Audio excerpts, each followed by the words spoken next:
Teruskan dengan perbincangan wacana dalam beberapa sesi yang lalu soal perkauman, rasism dan kesan yang parah kepada masyarakat, kaum, negara dan kemanusiaan. Saya menyentuh tentang kupasan oleh pengarang terkenal, pengarang Roots, iaitu Alex Haley, mengenai Malcolm X. Dan dalam bukunya The Autobiography of Malcolm X, satu buku yang sangat memberi kesan termasuk kepada saya semasa saya muda. Saya ingat membelinya setelah ada persidangan belia sedunia di United Nations di New York. Saya masih di universiti masa itu, dan membaca The Autobiography of Malcolm X as told to Alex Haley, the author of The Roots. Buku ini menjelaskan tentang siapa dia Malcolm X, ya. Seorang anak muda, tidak banyak pendidikan, di Harlem, kawasan miskin luar New York, terlibat dalam kegiatan dadah dan rompakan dan sebagainya. Masuk penjara. Di penjara dia ada kesedaran bila ditemui oleh beberapa tokoh dari The Nation of Islam. The Nation of Islam ni diasaskan oleh Elijah Muhammad yang mengaku dirinya Nabi yang dapat wahyu di Chicago. Banyak cerita-cerita separuh-separuh Nabi ini. Walau bagaimanapun, anjuran mereka, gesaan mereka adalah supaya orang kulit hitam bangkit untuk menghidupkan black supremacist, pokoknya, ya. Dulu kita kata white supremacist. Ada kezaliman Ku Klux Klan yang paling parah, membakar, membunuh orang kulit hitam, dan ratusan tahun sebelumnya menjadikan mereka hamba abdi, kerana faham orang kulit putih itu maha berkuasa dan agak satu kaum yang superior, yang di atas. Jadi Nation of Islam ini menjadi satu gerakan baru membantah ini dan menganggap yang hebat, yang bersih, yang mulia, yang supreme adalah black Muslims. Dia keluar dari penjara, tapi di penjara dia hanya menelaah buku. Orang yang pendidikan rendah dan hanya menelaah buku, ratusan entah ribuan buku dikuasai, diperbaiki penguasaan bahasa, ilmu dalam pelbagai bidang. Saya masih ingat bila ditanya dalam salah satu wawancara, alma mater kamu di mana? Dia tak pernah ke universiti, tak pernah ke college. Dia jawab, alma mater saya buku. Jadi saya syorkan, pertama, terutama di kalangan muda, bacalah The Autobiography of Malcolm X. Anak kulit hitam, tertindas, miskin, masuk penjara, keluar penjara, tokoh The Nation of Islam, kemudian pergi ke Baitul Maqdis, melawat masa itu Jerusalem, muftinya Amin Hussaini, ada dialog. Amin Hussaini cara dakwahnya itu hebat, dia tidak jadi macam setengah-setengah pegawai agama atau ustaz kita yang tu hukum salah, degil, kasar, murtad atau kafir. Dia tidak.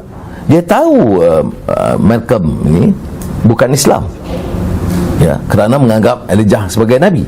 Tetapi dia tidak menyentuh sehingga Malcolm nak ke Mekah, nak menunaikan haji. Dia kata, wahai anakku, kamu mesti memeluk agama Islam dulu.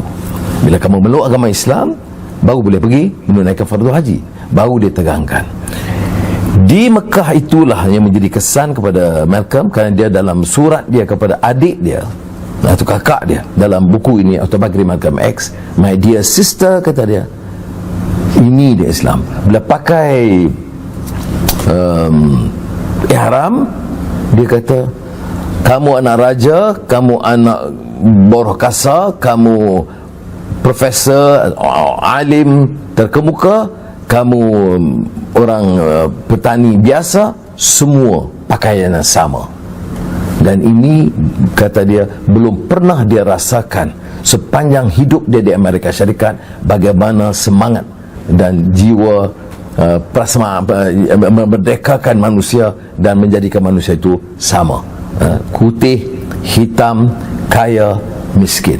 Itu roh dan semangat kesan daripada menunaikan fardu haji. Jadi bila baca labbaik Allahumma labbaik labbaik la syarika laka labbaik innal hamda wan ni'mata laka wal mulk la syarika lak, itu hanya kebesaran Allah Subhanahu wa taala. Pendekkan cerita, lepas itu dia menjadi jago dan tokoh hebat, pemidatu yang hebat, pembahas yang terkenal, dan menyatakan bahawa orang kulit hitam itu mesti merdeka jiwa mereka. Dia tidak mahu rupa parasnya nak ikut orang kulit putih, budaya ikut kulit putih, cara makan semuanya ikut cara kulit putih, tetapi anggap mereka itu merdeka. Dia kata selagi kita tidak merdeka jiwa dan fikiran, kita akan tetap menjadi hamba. Dan inilah yang dilakukan dalam sistem di Amerika dan kulit putih yang menekan. Dia tragedinya ditembak mati di New York tak kala menyampaikan pidato. Dia dah hadapan isteri dan anak-anaknya. Saudara, setelah membaca buku ini, ada satu filem diarah oleh seorang pengarah terkenal, Spike Lee. Dalam movie ini Denzel Washington berlakon sebagai Malcolm X, dan saya fikir wajah sudah tonton. Kemudian melihat bagaimana keupayaan Spike Lee. Spike Lee ini muncul sebagai tokoh Renaissance Afrika dalam dunia perfilman. Kontroversial kerana dia masih pertahankan hak dan kebebasan dan dignity orang kulit hitam. Saya kebetulan sempat bertemu beliau beberapa tahun yang lalu, dan Spike Lee menariknya bila soalan pertama ni 1MDB ni bagaimana, ya. Jadi saya kata ya kita sedang perjuangkan dan sebagainya. Kemudian tapi Spike Lee seperti sudah tahu ialah a great movie maker, bringing about a new renaissance in the movie industry, in the arts, and I believe presents a very refreshing view about rights, humanity, and freedom affecting the blacks in America, what they call Afro-Americans. Filem ini hebahkan di Malaysia pada masa itu oleh ABIM, sekitar 90-an, dan anak kepada Malcolm X, anak kepada Elijah Muhammad yang bawa agama baru ni, nama dia Warithuddin Muhammad. Warithuddin seperti lihat yang sebelah saya tu dengan kod itu menyelamatkan keadaan kerana dia berpisah daripada anjaran Nation of Islam ayahnya. Dan ini saya dengan Warithuddin tatkala filem itu tayangkan di PWTC, dan kita ada sempat berbincang. Dia menyelamatkan Nation of Islam dan kembali kepada Islam yang sebenar, yang menolak faham perkauman hitam. Jadi nak kemula lawan orang perkauman kulit putih, dia jadi perkauman kulit hitam. Jadi dia menyelamatkan dan menjurus lebih dekat dengan faham Malcolm X, yang kemudian bila meninggal Syahid Abdul Malik Syabas. Ini di PWTC tak kala filem ini ditayangkan, saya dengan Warithuddin Muhammad, dan di belakang itu nampak berjalan dengan batik itu Datuk Seri Najib Tun Razak. Nampak. Satu lagi siri yang terkenal yang dibawa oleh Netflix, yang sebelum kebetulan minggu lalu setelah tarawih dan tadarus, saya dengan keluarga menonton dokumentari tentang Malcolm X, Who Killed Malcolm X.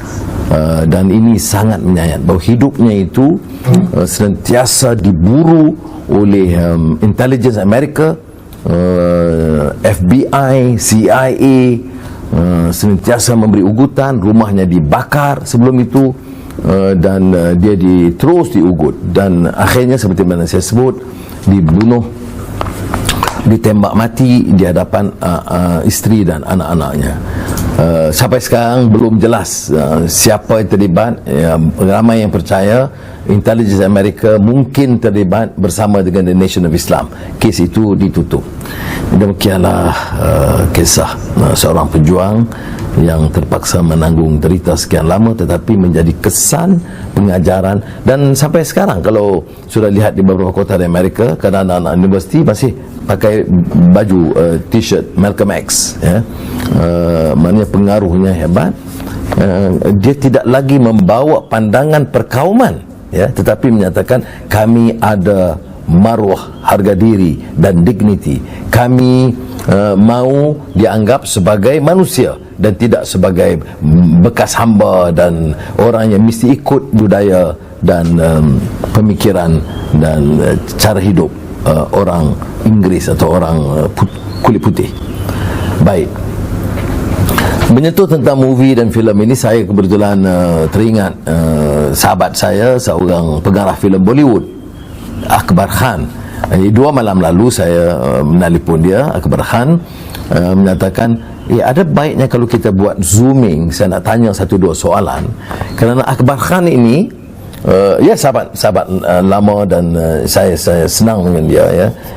Seorang yang juga kuat beragama, dan dia bawa saya ke Nizamuddin Aulia, iaitu suatu di persekitaran masjid Delhi, di mana diadakan kawali dan nasyid di Delhi. Ini saya dengan dia di sana 2 tahun lalu tak salah saya. Dan dia ini juga Akbar Khan, ya, pernah menerbitkan satu dokumentari tentang tokoh besar pejuang menentang penjajah, tokoh Islam India, Tipu Sultan namanya, ya, seorang yang pakar, hidup yang cukup sederhana, sultan yang berjiwa rakyat, yang menentang penjajahan Inggeris. Dan Tipu Sultan, The Tiger of Mysore, ini Mysore itu wilayah di India. The Sword of Tipu Sultan itu diterbitkan oleh beliau dengan seorang lagi pengarah bersama. Dia ini sangat terkenal dan tersohor, dan saya tak tahu macam mana nak bawa, nak ajak rangkaian televisyen di Malaysia ini perkenalkan juga. Ini walaupun lama tetapi sangat menarik. Dan satu lagi movie yang sangat bagi saya hebat, filem Hindi atau filem Bollywood yang sangat terkenal tetapi tidak begitu berjaya di box office kerana masalah distribution dan sebagainya, iaitu Taj Mahal. Akbar Khan, Taj Mahal saya nonton kerana dia kirim khas untuk saya menonton, walaupun belum lagi tayangkan di Malaysia.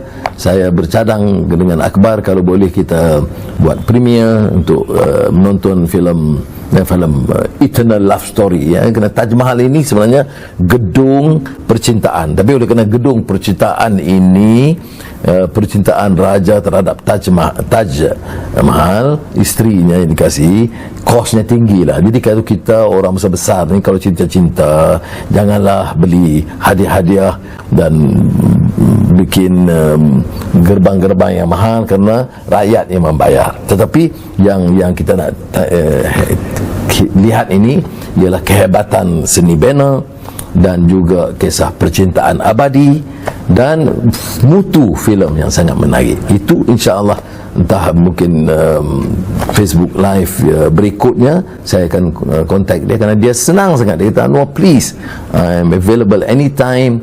I look forward." Dan dia sentiasa mendoakan. Itu hubungan saya dengan Bollywood pula. Jangan orang kata ini Anwar ni apa ni, asyik Hollywood, Bollywood. Itu ada dalam netizen banyak komen juga, Anwar ni sekejap tazkirah, kejap cerita lagu, kejap filem, kejap menari India. Saya bukan bunuh orang, saya bukan curi bilion-bilion ringgit, saya bukan tindas orang, saya bukan tangkap orang, perosok orang di penjara, saya bukan bagi anak-anak saya bilion-bilion kekayaan, saya bukan perkayakan kroni saya. Jadi saya dekat nonton filem dan kenal dengan director, pengarah-pengarah movie, janganlah jadikan isu itu sebagai satu kesalahan besar kerana dia menyanyi lagu Nana Naita, lagu Tamil itu. Apalah salahnya kalau tahu maknanya? Jangan. Saya tidak mau bila saya jadi pemimpin ada rakyat yang derita mengalir air mata. Baik, itu kita bicara soal filem Tamil kemudian. Baik, soal jawab sekarang.